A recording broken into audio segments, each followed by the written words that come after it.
Hello everyone, welcome back. So in this video, finally we're gonna start inserting transactions in our spreadsheet.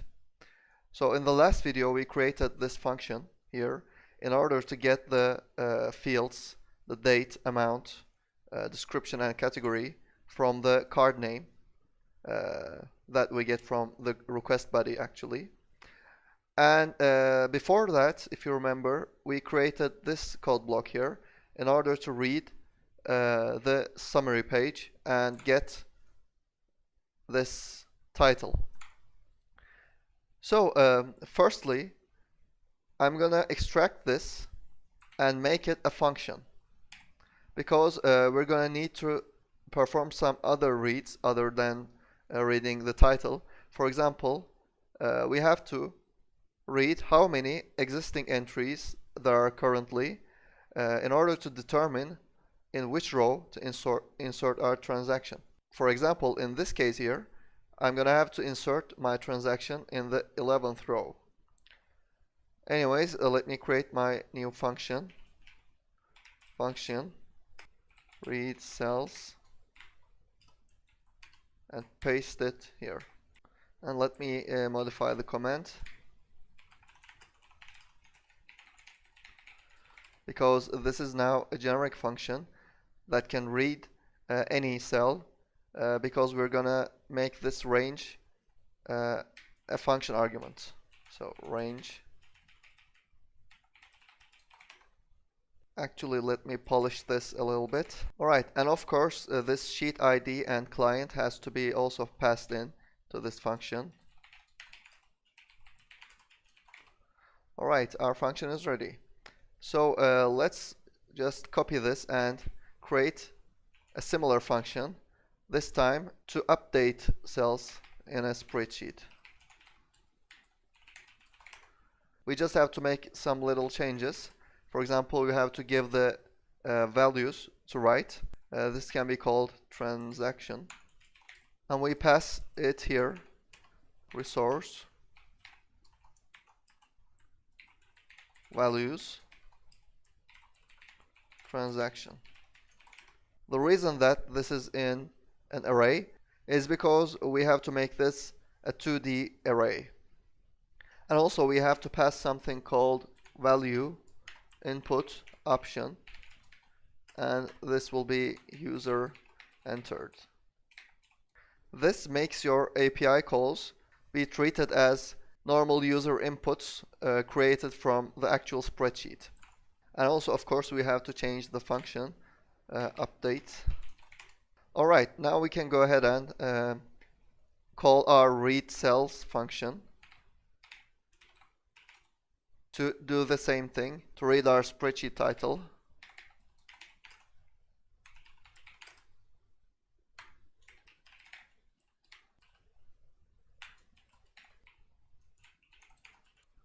And I have to return this. So let me open up a terminal and serve my functions.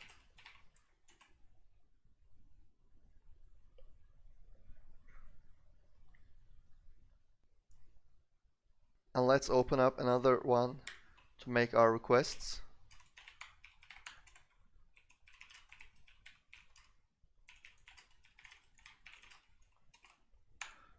So this Trello.json file, I modified it a little bit.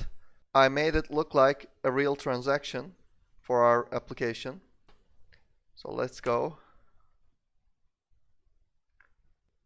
Alright, here is the parsed transaction. And here we can see our spreadsheet title as before. Now that we know everything still works, we can move on. The next step is to actually read the existing transactions instead of the title. We're still going to read the title, but not here. So let me change this to transaction. And of course, the location of the cells will change. Let's go and see. So here we're interested in the expenses tab. And it starts from B5 and goes all the way to, for example, E40 here. It may be the case that you have, for example, 100 rows. Then this would become B5 to E100. So you can change the maximum number of rows according to your needs. By the way, it doesn't cause any errors if you set this a number more than your existing rows.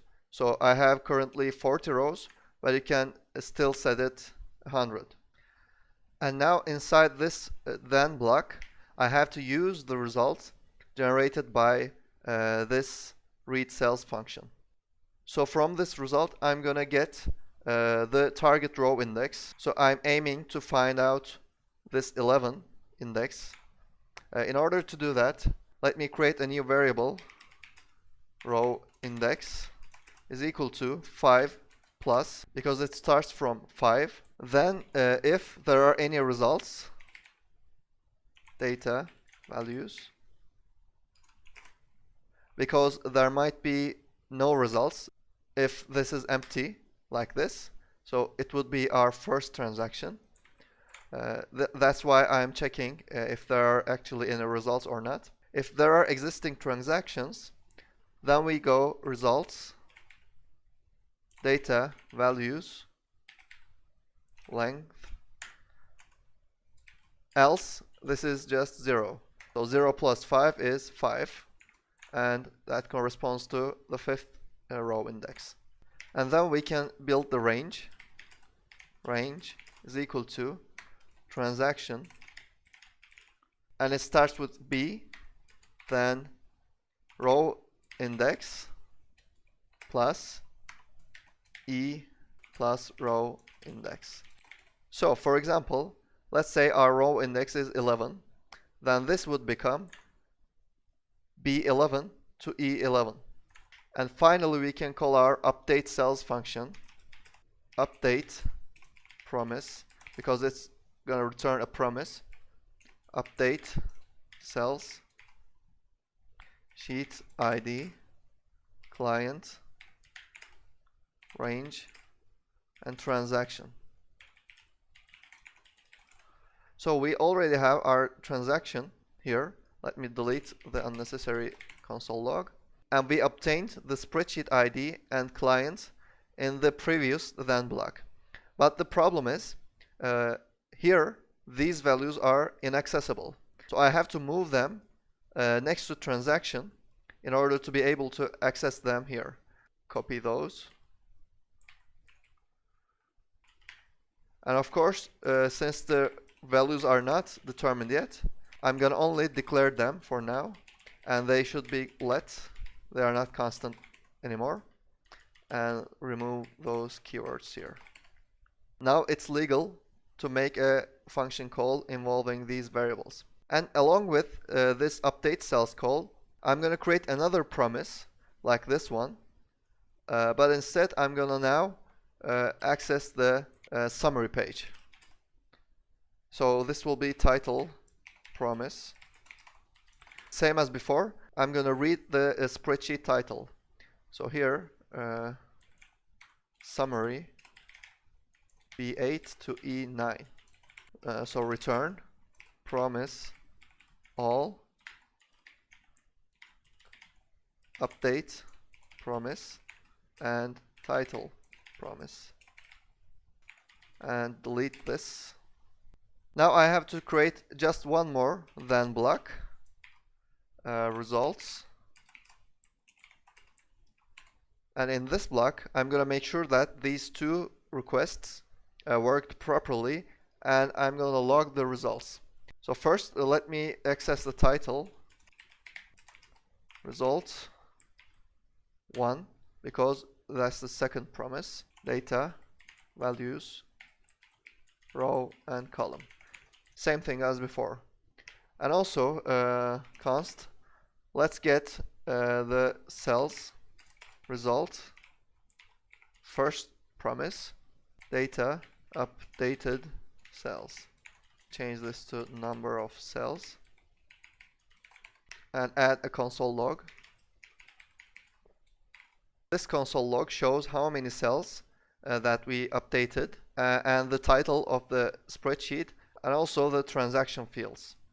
And finally I have to return my success response. Let's try this out. The same call as before.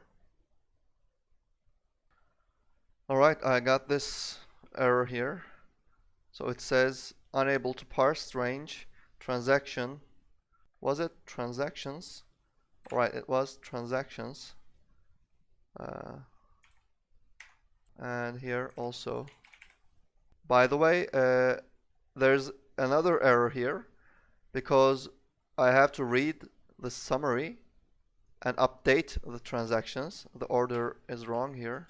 So there's yet another error because I'm already passing this range, and as the fourth argument I have to pass this transaction variable. So let's try it again.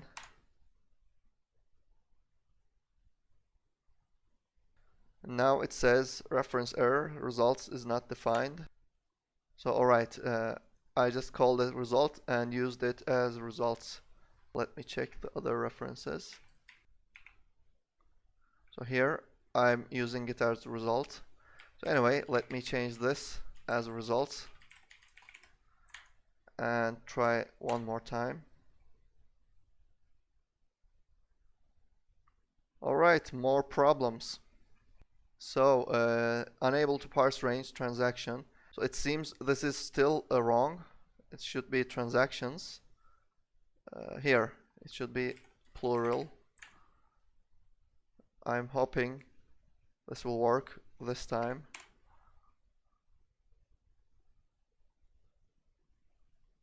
Alright, another reference error. Result is not defined at 96. Let me change this to results as well. And let's go. Okay, finally it seems I managed to make it work. So 4 cells updated in December 2018, and this is the date, amount, description, and category. So before wrapping this up, let's go ahead and serve our functions. I mean deploy them to cloud.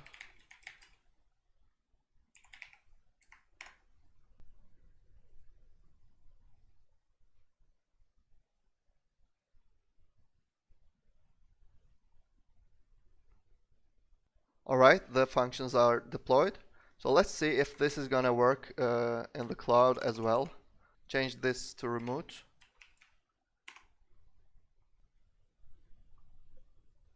Alright, we've received a success code.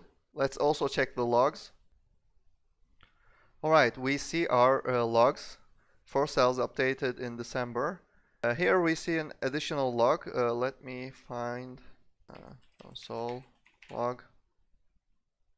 Alright, here. This is from the previous video, I guess. Let me delete it. Lastly, let's check out. So here you can see that the transaction is also inserted. So that's it for today. We are approaching to the end of this series. Actually, the only thing left to do is to authenticate the requests. For example, the setSheet function and setToken function.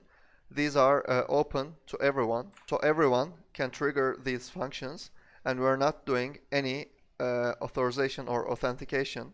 We need to handle that, and also this transaction function again can be triggered by anyone, and that's what we're gonna do in the next video. So see you then, take care.